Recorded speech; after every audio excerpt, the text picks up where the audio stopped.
Senator Roberts. Thank you, Chair. I just want to return to my earlier line of questioning. I don't know the lady's name, I'm sorry. No, second name? Faichny. Faichny. Faichny? Faichny. F-A-I-C-H-N-Y, Faichny. Pretend like it's an S. Faichny, okay. Yeah. In answer to my previous questions about that correspondence with a constituent who had been given $4,000 in response to a vaccine injury claim, you said the Department of Health sets the parameters for the scheme. Is that correct? The policy is set by the Department of Health So and the Education. parameters.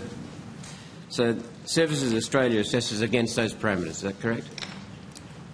We assess against the policy, yes.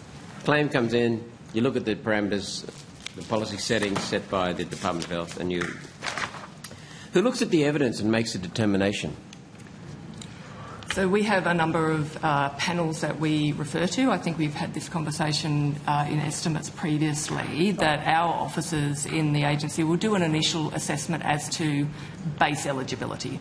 So they'll do their first assessment as to whether they meet that it's a vaccine that's recognised, that the damage or the injury being claimed is consistent with what the policy says can be claimed for that one. They'll double-check that it's not a person who might be known for doing fraudulent things like that. They'll do all that base stuff to begin with and say, OK, this looks like a claim that we will now process into the system and keep going. So it's now acceptable to look into the medical or whatever. That's right. And depending on what tier they're claiming or where they're going, we may engage medical experts, which tend to be through the TGA or through the Department of Health. And then depending also on what they're asking... Excuse me, medical experts through the TGA, did you say? Yes, or the Department of Health, yep. Okay. And Sorry? then depending on what they're also requesting, we may send it for legal advice as well. So it depends on the nature of the claim? Yes. Okay. Now, Services Australia internal reference number, I gave it to you before, yes. ARN, all capital letters, 6176-1Z-CV. Yep. There is a deed of settlement line item stipulating loss of income.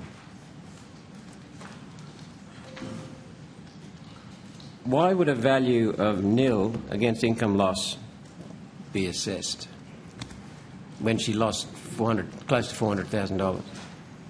We would not discuss the specifics of cases regarding what the claim is that they've put forward. We can talk about the outcome, that they've obviously been assessed and found to have out-of-pocket or losses of $4,000 based on the comment you made earlier as to the amount. So if it meets your parameters or guidelines set by the Department of Health, income loss is a factor that's considered? Yes. Expenses, reimbursement is considered? Yes, sir. Projected future income loss is considered? Yes, sir. Okay. So you can't discuss with me now, and I understand that. How can this person have a review of the ruling? So there's a process that I understand is outlined in the correspondence with all claimants that outlines people's review and appeal rights. How would someone with $400,000 in documented losses be assessed $4,000? It would be difficult to comment on that, Senator, without going into individual cases. Is there any way we can intervene with her? Senator, anything that's raised with us we will always look into. Sorry? Anything that's raised with us in estimates or through correspondence we'll always look into. Okay. Thank you very much. Thank you, Chair. Thanks, Senator Roberts.